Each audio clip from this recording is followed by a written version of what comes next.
Hello, Culture Matters podcast.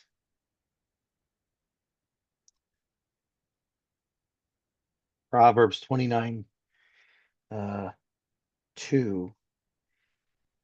A man who hardens his neck after much reproof will suddenly be broken beyond remedy. When the righteous increase, the people rejoice. But when a wicked man rules, people groan. A man who loves wisdom makes his father glad, but he who keeps company with harlots wastes his wealth. The king gives stability to the land by justice, but a man who takes bribes overthrows it. A man who flatters his neighbor is spreading a net for his steps. By transgression, an evil man is ensnared, but the righteous sings and rejoices. Here's a quote before this podcast. Prove me wrong. Charlie Kirk. I'm joined today by a great friend of the Culture Matters podcast, joined us over numerous occasions and decided and has made a commitment to give tribute to our friend Charlie Kirk. I'm joined today by Marvin Joles. Thanks for coming on the Culture Matters podcast to find joy in the journey amidst the chaos. Yes. Yeah. Reading that quote behind you. Love that. Yeah. That's a beautiful one. My wife, this is her office here. I don't really know that I have an office so much anymore, Jay Duran, but this is her office, so it gets decorated very well, and I think she does an okay job here. So where Well, do we go from here? I don't, yeah, I've thought about that a lot here. Um, you know, what I do know of Charlie, and what I've been able to take in. Um, we agree on some things, we don't agree on some things, which I've come to find happens with me a lot with people in the world. Um, and to be honest with you, those are the most interesting types of people that I have conversations with and kind of what I aspire to, right? If you agree with everything I say, we don't really have very much to talk about. It doesn't seem like, and I don't really learn too much from that conversation. So I think that's the hardest thing, right? Because you and I don't agree on everything when we speak, and we teach each other a lot of things that we didn't know, and we lose ground on positions that we were hardened in, and we stay open to new ground and new positions, which I think is growth, right? So, um, here's the thing. You've never asked me what culture is to me, I don't think. And I would have had a hard time defining it, I think, when we first met. But for me, I think maybe this is a common definition. I don't know, but I think it's the behaviors that you tolerate, whether they're your own or others, and the stories you tell. The mixture of those two things seem to be, for me, what creates a culture, whether that's culture in a business or culture in a people or culture in a country or whatever. But the first part is what we tolerate, and then we tell the stories about what that is, right? So whether we tolerate that in ourselves or other people, um, it's not, I don't think for me, it wasn't that Charlie didn't tolerate everything, but he sure did have a lot of stories and was very wise, right? And I just feel like for me, that's the biggest loss is that I'm going to lose a valued thought leader that even though we didn't agree on everything that he brought to the light, to the fruition, and to the public, I still had an appreciation for what he did because I know that that was a thought that was formulated that didn't exist before out in the open air. And that's what hurts the most is that selfishly, I don't have that opportunity to hear those thoughts anymore that probably w won't come from my mind or my heart. And that's a tough one for me. How's your son? Did he follow? Yeah, yeah. So, he called me right away. Uh, Oh, yeah, and I think Eli's. obviously influenced by me. There's not much I can do about that. He's around me so much that we are. But um, I really, really, really try to let him free think as much as he can. And we also don't agree on everything, but I really enjoy his thought process. And he was just more amazed that this happens.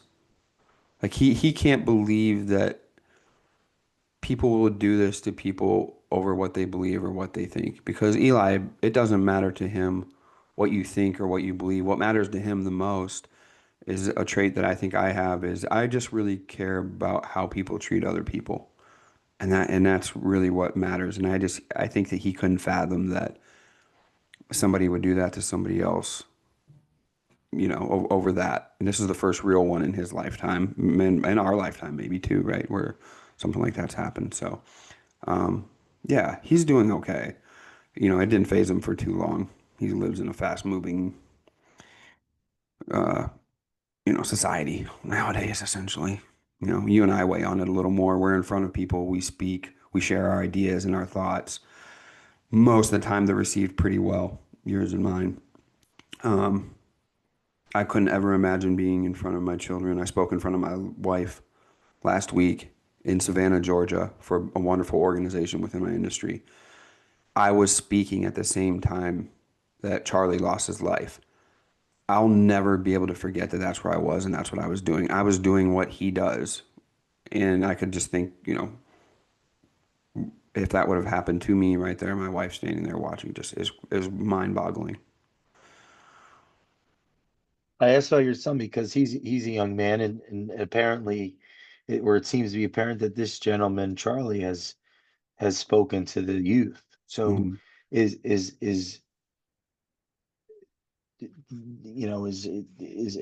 was his name known in among your son's peers? Is that something you I knew believe about, or? so. I mean, some of that content that Charlie put out, obviously there's a shock factor, right, with some of that content that Charlie had out, just because it blatantly would be very abrasive. And depending on which side of the line you were on, it either struck you as disgusting, maybe for some side, and other side as glorious, right? I never really take a side or think about those types of things. I'm still trying to actually figure out my own journey. I am most of the time. So I really have a hard time telling people what they should think or what's right or wrong or what they believe. I sin every day. I feel like it's hard for me to get through a day without some form of sin, whether it's thought or whatever, covetry, idolization. Uh, I'm really fortunate. I get to be part of a group that gets to see Tim Grover speak here in a couple weeks, and I was thinking about that. Some of these high profile speakers and whatnot, and I'm amazed at Tim Grover and what he was able to do with Kobe Bryant, Michael Jordan, and whatnot. So sometimes I find myself idolizing some of the people, that are in the space that we are, and that's sin. And I work on a lot of stuff, and I have a hard time telling people how they should or shouldn't live and what's right or wrong. But I know Charlie did quite a bit of that. Um, but he listened, man. He listened and just had conversations and told you his stance and was very respectful if he was one on one or in front of a crowd. He did it the right way. And I think that's what hurts the most is that you could do it the right way and somebody still be affected enough that they would cause harm and cause physical harm and do that type of stuff. So Is that it? The like, what's your take on him going to these campuses? I think to be honest with you, I think here's what if I had to think about what that is. I know that at a lot of campuses, the professors or some of the formal educators or whatnot lean to one side of the spectrum. So even though if it is a slight impression that they're giving, it's a multiplied slight impression to one way. Then you have to balance the scale somebody like Charlie who is on the other side of the scale, but it's only him. So it's very loud in order to equal Mm. the scales out. I think it was a healthy thing. Sometimes people don't know what's good for them until time passes. And I feel like Mm. getting an opposite perspective or challenging your thought is always a good thing. I'm not worried about being right or wrong. I'm never worried about that. The only time I'm worried whether I'm right or wrong is if it's in my own thought and understanding. Otherwise, I'm here to listen, I'm here to learn, I'm here to take that in. And I don't mind sharing my thoughts, my thought processes on that. But in the meantime, you have to know that I don't think I'm ever going to stop learning. I don't think I ever have it figured out because my thought processes change and my stances change, which allows me to be very open with a lot of people and listen. And I get better educated every time I do that. And I think Charlie did a great job of that if people would have had that perspective when they went into it. They were worried that somebody was telling them what's right or wrong in their lives, what rights they have or don't have. And I feel like if they would have went in with a different perspective or been taught a different perspective, maybe it wouldn't have hit so hard. Um, but I Mm. never seen a time when he didn't listen if you had something to say, right? So I try to take that lesson from it most of all, probably. What do you remember the first time you came into contact with him? Yeah, oh, you know me, I'm big on social media, right? So that was the first time probably was on social here when the first Trump election started going. That became pretty prevalent that there were people creating content, controversial content, because that momentum on the right side of the aisle, excuse me, was very popular, very big. And, there were some people that I know that were creating content just to get clicks and likes and whatnot. And then after some time passed, you had a few that really rose to the top of the heap that maybe that weren't doing it for that. They were really doing it because it's what they believed in and what they'd done. Um, there's going to be a lot of controversy as time goes on. There's going to be more things uncovered. Right now, not very much time passed. We're 2 weeks past maybe, and there's already negative content coming out about, how much money was made from this, or how this now these people learn their lesson, and maybe these people learn their lesson, and you can't do this and can't do that, and we haven't. I mean, we still have people grieving. And I know there's people grieving all over the world for all types of things. But if somebody asked me to speak on that person as well, who's grieving over somebody else losing it, I would speak on that person too. Charlie isn't so special that he deserves more rights than somebody else when it comes to that in my mind. I just am not in that circle. If I was and I knew that person and had an impression from that person, I would definitely speak about that. So, yeah, I just think the biggest thing is that we're supposed to be an advanced human race, and we're ending lives, we're ending creation because of what somebody thinks and sounds that come out of their mouth that tell us what they're thinking. And that's wild to me. Do you see the video? Yeah, it's brutal. Yeah, brutal. Brutal. Yeah, I do. I'm from Wisconsin. We do a lot of deer hunting. I have throughout the years. And uh, to see his physical reaction to it mimic something that I've seen in the wild is brutal. It's brutal. There's a predator prey situation, right? And if it would have been the other way around, I feel like it would have been a predator prey situation. It's brutal to see. I want to, uh, acknowledge Robert, uh, his father, was an architect. Um, his mother, Kimberly, was at one point a stock trader, I believe in Chicago. Became like I think some kind of therapist or counselor. And from what I was, there's a great interview with. It was only a few months ago with Dr. Peterson, Dr. Jordan B. Hmm. Peterson. He really, they had a beautiful engagement, and Charlie was crediting him for so much of his maturation, his learnings, and development. I really recommend watching the interview for anybody Mm. listening. If you haven't seen it, but Dr. Peterson is learning a story, and he was saying how Charlie was sharing how when he was in like his high school, I guess early on, he recognized, or he thought, as he said, his parents were pretty patriotic. They weren't necessarily political, but they were very patriotic, and he thought it was underemphasized, the beauty in the tradition and the founding, some of the, because you talked about earlier about what culture, right? Yeah. Toleration and behaviors and Yeah. story. You mentioned story. He Hmm. early on, he had this interesting intuition of the power of our founding story and the value of documents like the Constitution.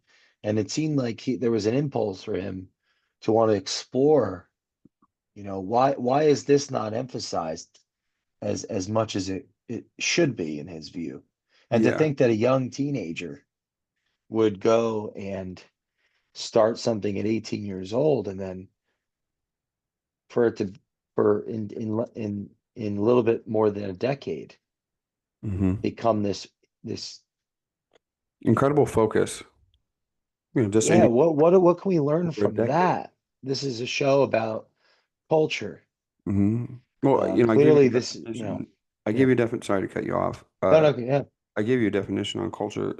How about culture is how people are treated when they're vulnerable, right? And we always think about people being vulnerable in a way to where they're sad or they're telling you why they're sad or what's going on in their lives or whatever. But also being vulnerable is also taking a stand on something and believing it so much that you know you're going to catch abrasiveness. You're also being vulnerable to that because you're opening yourself up to criticism in a way, and especially the way Charlie did it, in a way that essentially is dangerous, right? But to do that without fear, I think I've seen a clip where Charlie was talking about, he knew that his life had been threatened before and all these things and what he was doing. So that's also being vulnerable. Culture is how people are treated when they're vulnerable, both ways. And there's he was an example of that, right? And what are we? I'll ask you that question, Jay. What are we if we don't have culture? We're wild. We're wild. We're untamed without culture. Uh, Huh.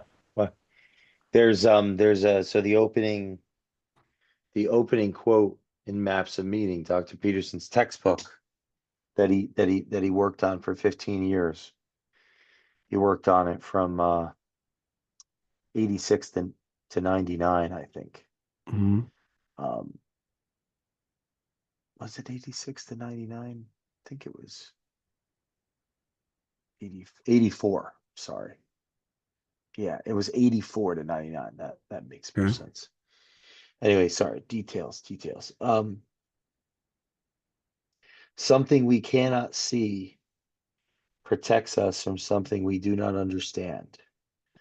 The thing we cannot see is culture in its intrapsychic or internal manifestation. The thing we do not understand is the chaos that gave rise to culture. If the structure of culture is disrupted unwittingly, chaos returns. We will do anything to defend ourselves against that return. And then he goes on in this 70 page textbook about like elaborating on this. We will do anything to defend ourselves. So in that, I interpret that as we'll adopt any ideology, any Yes. meta mask to Yes. own truth, right? All right, this is the truth. Well, Hmm. and then that cuts off communication, Yeah. Hmm. community. The you have Yes. to communicate to have a community. Yeah. So to respond to your what you said about culture, something we cannot see protects us from something we do not understand. The thing we cannot see is culture. Yeah. Can't see it. The thing we can't, do not understand is the chaos. Yes. So Look, but I yeah. want to ask you a question before you finish that thought. So what would the result of an action like this, do you believe that it's because of lack of culture or that we've adopted in America that this is the status of culture? Because sadly, people, if they're posting or whatever they're doing, however they're expressing their thought without fear, both sides of the spectrum have talked about people should die on this side or the other side. Is that because of lack of culture that we are in chaos, or is that this is the culture now? uh, so th- so this is a scary question. We're you know so that every society, a society has has stories that it operates through. That's one piece of it. It's Hmm. like, what stories are we actually, what's the philosophical foundation? Do we even agree on where we started? If it was a company, you know, Sure. who started the company? Why did they start the company? Who were they? Do we, you know, do we admire them? Do we respect them? Do we agree with how they lived? Would we want to draw upon their values to project our own into the future? Let's say that we did. We were inspired by our founding, the founder of our company. We're inspired by what who we thought who we think they Hmm. were. Hmm. Okay, we were inspired. We identify with them. We want to draw upon their value system to own our life and move into the future. Well, like, so, okay, check, check. All right. Now, what is there a common language that we can communicate verbally with one another as we face conflicts, as we face the unknown, as we face the inevitable problems that will arise with chaos, with the unexpected? That's because we're going to be having to cooperate Yes, for sure. as we compete, like, Yes. against nature and Yes. its force and what's beyond our ability to respond to control, Hmm. to feel as though we're in control, right? It's okay. So language, what rituals will unite us? Because we're going to have to come together and move apart. We're going to have to come together, like when we eat around the fire, Yep. share stories, Yep. bond, procreate. We're going to have to move apart. We go hunt, gather. Uh, so we talked a little bit about story, right? What's the historical story? What's Mhm. what about vision? You know, what are the problems of Where do the we want to age? go? Where do we want to go? Without the vision, the people will perish. And where does that vision comes from? It comes from people pop up, they sprout up out of nowhere with Yep. visions. With visions. And so what happens when the population, any population, doesn't agree with the founding story, doesn't agree with, it's not unspoken, like implicitly agree with the values, the core values? What happens to a Mhm. company when the core values are in agree, like they're complete diametrically opposed, and sales and operations is not Yeah. communicating openly? There isn't enough embedded empathy and mutual respect, and it starts competing. Sales and operations starts competing against one another.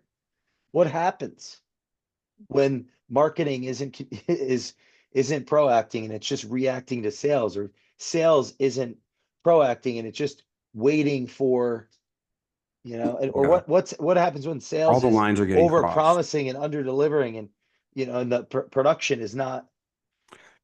Do you so feel like so that's where we're sitting? Do you feel like that's where we're sitting now? Because I had a conversation with a client recently as this came up. right? And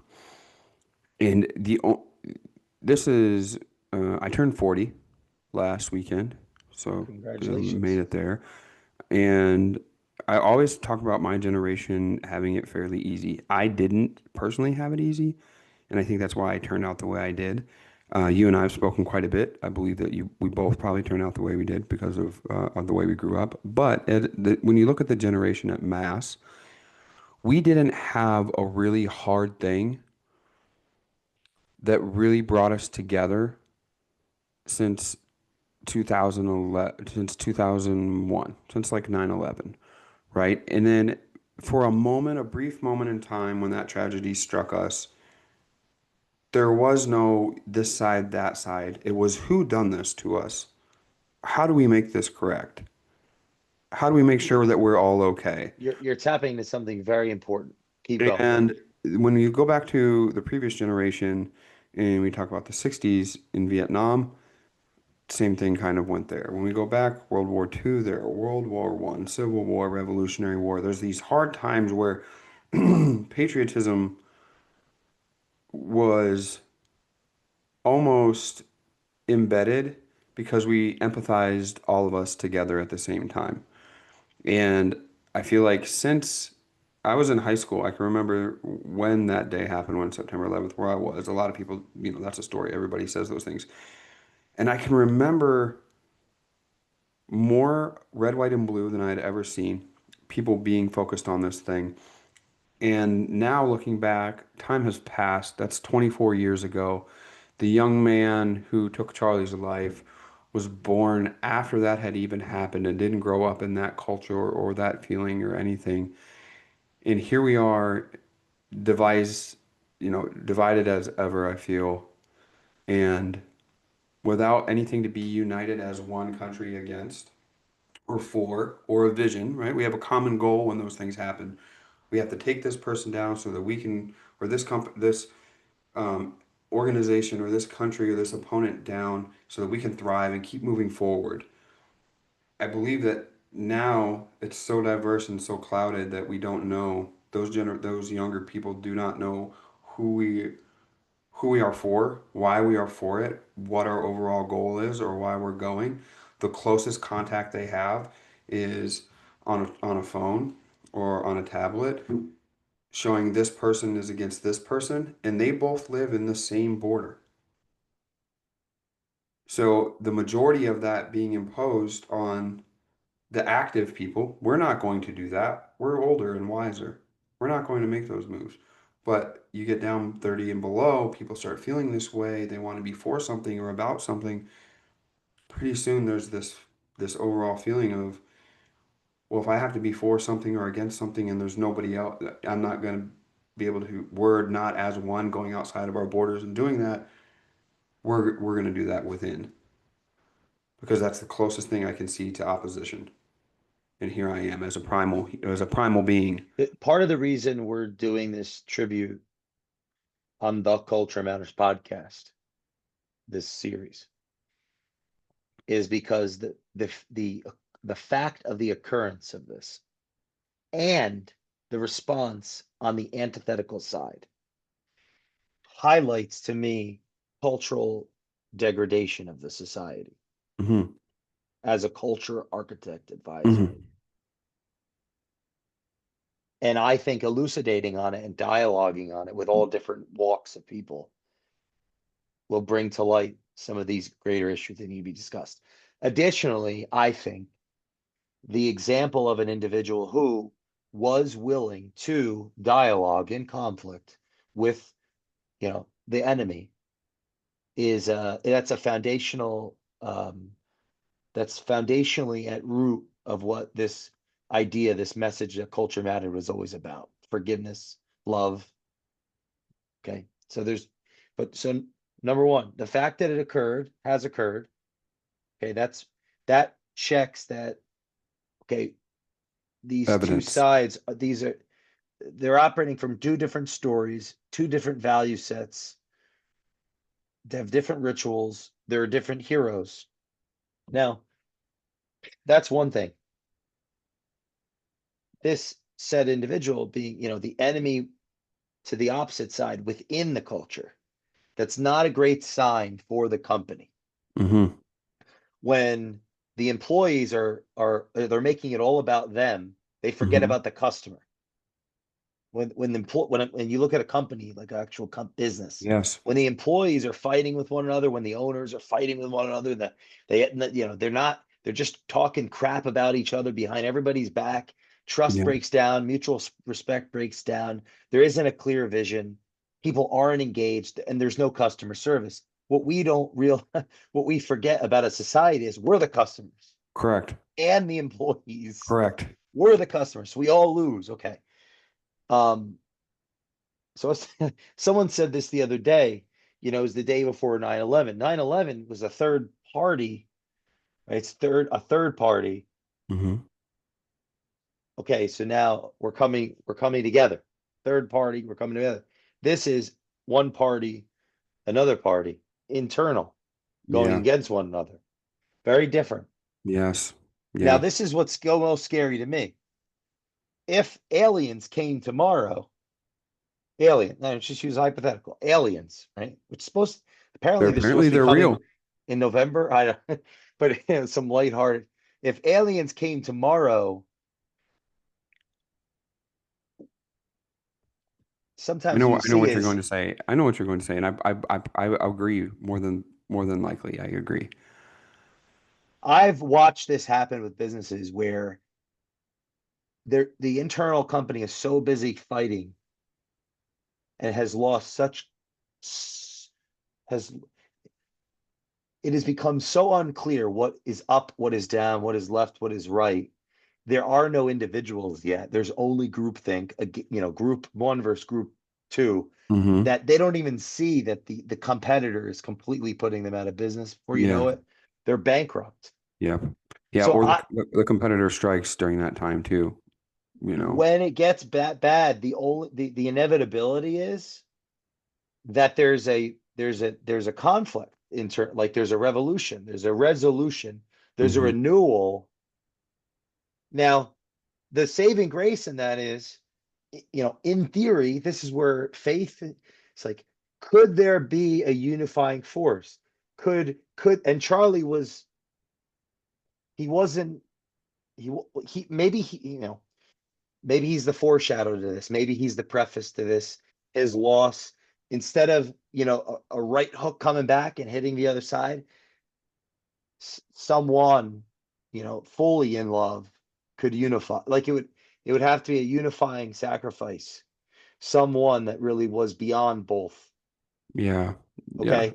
And Yeah. that was not this person. He's a foreshadow to that, I hope, Sure. or a preface to that. But outside of that, if aliens came tomorrow, I don't actually see the culture coming together and saying we We got to put get a together and get the aliens. I Yeah, don't. no, They're I not going to don't. do that. Right now it looks like both parties would be trying to negotiate with the aliens to get the other. So I would say both parties are guilty. They're Yeah. operating from completely antithetical stories. And there's one thing to say you have core values if you can't live them out. Neither party Yes. is living out the idealistic values that they profess, in my view. Yes. Compassion and empathy, love, inclusion, Political reason, waves. Political responsibility. political waves come and go, but what stays is how we treat each other when life hurts. And we became a culture who cheers when life hurts for the other side, air quoting the other side. And for me, that's a sad state. That's a sad state, to cheer when the other side is hurting. When we didn't used to do that. Not, 100 years ago, 70 years ago, whenever it was, if somebody that you may not have agreed with gets a loss in their family, you make something, cookies, a batch of something, you go down and visit them and say, "I'm really sorry, man. I'm really sorry that happened." And here we are with saying that we want freedom, we have freedom, but freedom means nothing if people live in fear of exercising it. You said something earlier that made me think. I want your opinion on this. You Okay. said I haven't thought of this. You were talking around how I interpret it. Like I'm holding this phone. Uh-huh. If there's 330 million people, right? Correct. There's 300 million people.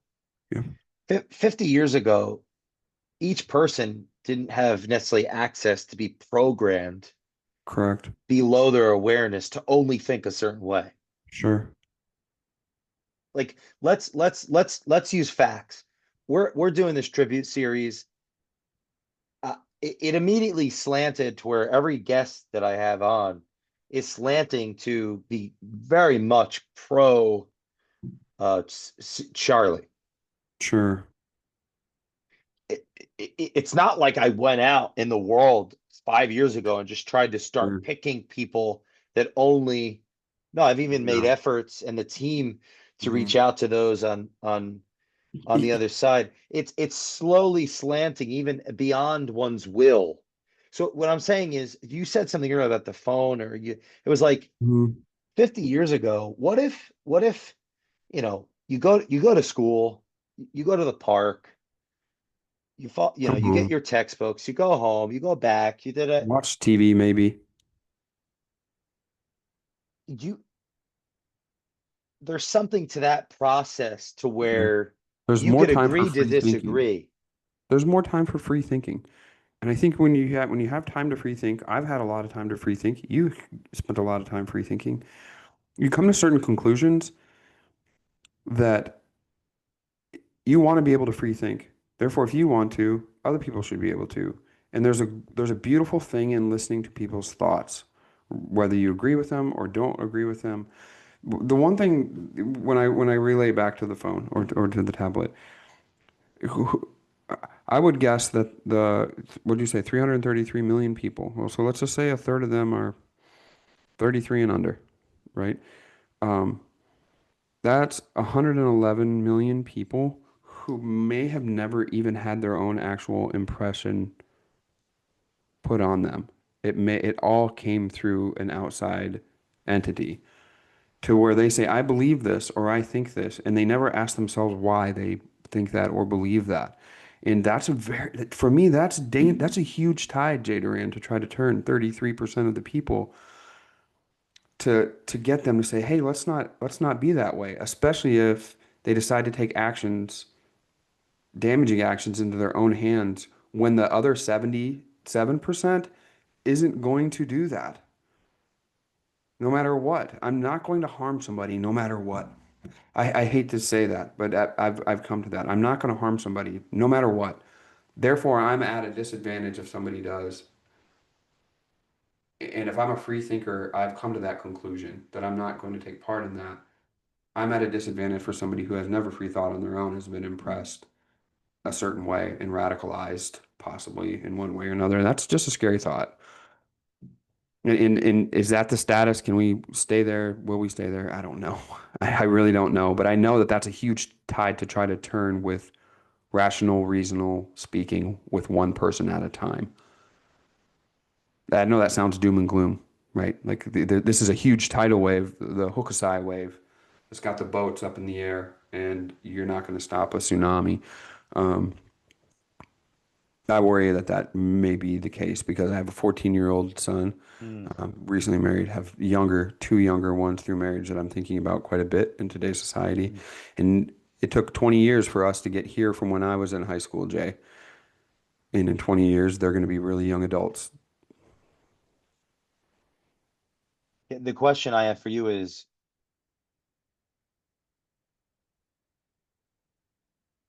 yeah, can we, huh, can we as a society,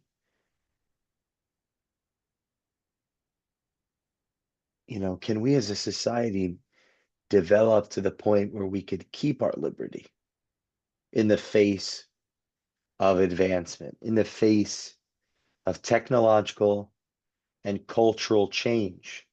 Mm, Can we keep our liberty, or will the powers that be have to get involved to parent us?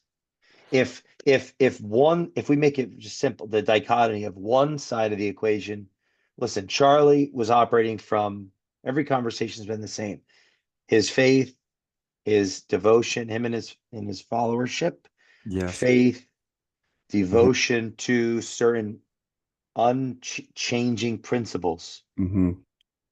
Which is admirable, very admirable. For somebody to be devoted to anything Yes, is very admirable. I don't care what it admirable. is. Hmm. People are, that's part of what the theme here is, why it's so, from a humanity standpoint, for those that can see the humanity in that, it's an emotionally upsetting thing to witness someone be killed for their devotion. Okay. Hmm. Now, another camp of humans just the same, I would argue, are not seeing that humanity because they view those sentiments, those philosophies, that way of operating the world as evil Yeah, to inhuman to their to the stories that culture is. their identity is attached to, and their Hmm. core values of how they would like to, the world they would like to operate in.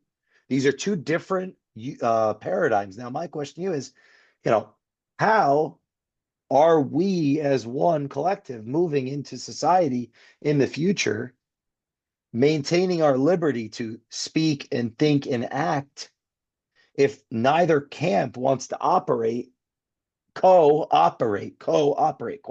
cooperate within the same space? Hmm. What does that foreshadow? It foreshadows that some type of third party, a parent, right, accountable. Yes. If we're not responsible, we'll be held to account Yes. by some type of body, some Hmm. institution, some government. If you look at other cultures, like, on the eastern side of the globe, eastern hemisphere, Hmm. how do they govern their people? Do they have as much? Okay, you have a fist. Yeah, it's like, That's because people, even so though we're gonna lose it. oppression is a challenge, right? So you talk about the Far East side. Oppression is a challenge. I believe the problem is that we're unchallenged as of late. We've made it very easy for people to survive in our country with not doing very much, not challenging themselves in business, in life, in thought, in education, in any of that realm. And I think that that's resulted in a negative effect of what we're kind of seeing here, where I focus so much on growth and challenging myself that I don't really have time to worry about what other people think or believe. And I definitely don't have enough time to tie emotions to it to harm people about it. As we look back, I was talking about tragedies and wars and whatnot. Those are huge challenges that we all had to overcome together, no matter what side of the boat you were on. And that is really the most united that we found each other um, in a lot of those times. So that third party that you're talking about, is it an outside government or is it just maybe, and maybe it's a really hard time where all of a sudden we realize, hey, I don't really care whether you who you choose to marry, whether you choose this side, that side of the aisle, whether you believe in this book or that book, you are my neighbor, and bad things are happening to both of us at the same time. And if we don't figure out how to work together, we are both going to meet our demise, right? For me, I hate to say that that is the only clear thing I see, but the tide is so heavy from that tidal wave that is coming that we've created for ourselves that I think that that's the only way to survive and move forward I want to make uniformly. sure I say this. I want your thoughts on this. Those that oppose uh, Charlie's being, Hmm. they're, from my understanding, from the reading the philosophical literature that drives that force. Uh, the words that he spoke, according to that philosophical stance, are hateful speech that oppresses the identity Hmm. and the blossoming of people's being Hmm. in the world. So the view is that like there, I just want to, if that wasn't one of these, I think that's important to say on the show, is that people like his opinions Yeah. were, I believe, considered hateful speech because they were said. It doesn't mean like just because they were uttered, Hmm. they're oppressing the habits. You talked about tolerance, Yes. the habits, the behaviors, the and in turn the identity of a group of people, and that's Correct. create and so that's there, right? Now someone could Mhm. be upset, I don't like that. I don't like what that person's saying. That's going to bother me. Let me put that out of my mind and just go do this over here. Correct. But the pressure cooker of our time, Correct. it becomes what? The anxiety of our time. I can't Collective function. Like, thought. let me Yeah. get rid of this. I need to do something about it. So I just curious, Yeah. like maybe. Expand on that. Yeah. Yeah. I honestly think that, you're talking about oppressing identity. If if I know my identity, that means that I have searched and thought every aspect of every single avenue of whether I am this way, whether I'm attracted to this, not attracted to this, whether I believe this or don't believe this, whether I think this is the right move, this isn't the right move, and why, and especially who I am, where I stand, and what I'm going to believe in my life. I believe things, Jay, and within 6 months, I believe something different about it because I've educated myself in that matter. What the problem is I don't think people find their identities scrolling for 8 hours online every day. They're not finding it there. It takes time. You have to think, and you have to free think, and you have to question your own being to find your identity. Then most of the time with people that do that, what I find is they realize they don't really have a collective identity. They have a belief system, and that belief system usually ends up with my area of thought where I'm working so hard to make sure that I'm being the best person for myself that I can be, that I don't really have time to oppress others in that matter. But that comes from free thinking and listening to ideas.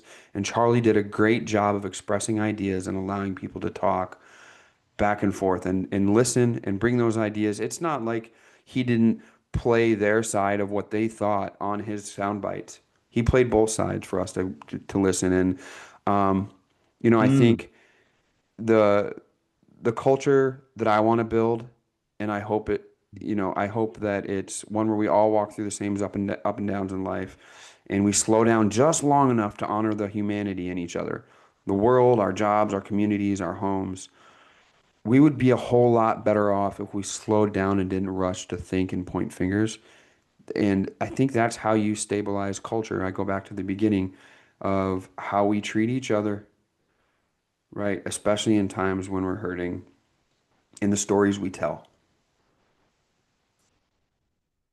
Marvin, thank you so much for coming on. I'd like to just share that Charlie was survived by his wife, Erica, and a boy. In 2024, he had a boy and a daughter, I think, in 2022. And he was 31. He had an honorary degree from Liberty. He chose, after being rejected from West Point, to take a gap year and built this Turning Point USA. He spoke at least 200 universities. I heard that about 45,000, or was it 54,000 maybe, wanted to open chapters after his murder. And he was a student of course, Peterson, but Rothbard and von Mises. I think I have some of their books over here. Actually, yeah, right over there. Ludwig von Mises, the Austrian economist. His mentor was Jürgen von Bavaria, the Austrian economist. Some of the most astounding economic treaties. I think Human Action is in the. Oh no, it's right here actually. Yeah, wow, it's a tour de force book, by the way. This is one of his big influences. Ludwig Wow. von Mises. Yeah, the Human Action. It's a book on culture. It's an economics book. And on the back of the book, this is part of where some of his power came from. He read Murray Rothbard, who was a mentee of Ludwig von Mises, who was a mentee of Eugen von Bavaria.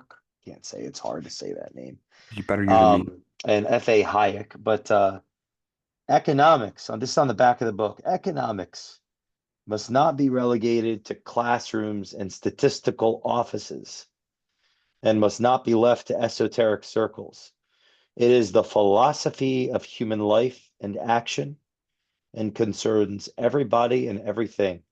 Mm. It is the pith of civilization and humans' existence. And this is the back of this human actual. I've been reading this for years. I haven't finished it. It's that good. Anyway, so Charlie, yeah, he was highly influenced by these obscure Austrian economists that have actually had big influence on the world. Um, and he was 31 years old. Yeah. And when the tyrant dies, his rule is over. When the martyr dies, his reign begins. Share this, Kierkegaard. Share this with someone that has an open mind, or maybe an enemy that you want to pierce their mind and open up their shell. Marvin, thanks for coming on the show. It's been a very Thanks, dude. meaningful conversation. Thanks, man. I appreciate you having me. God bless.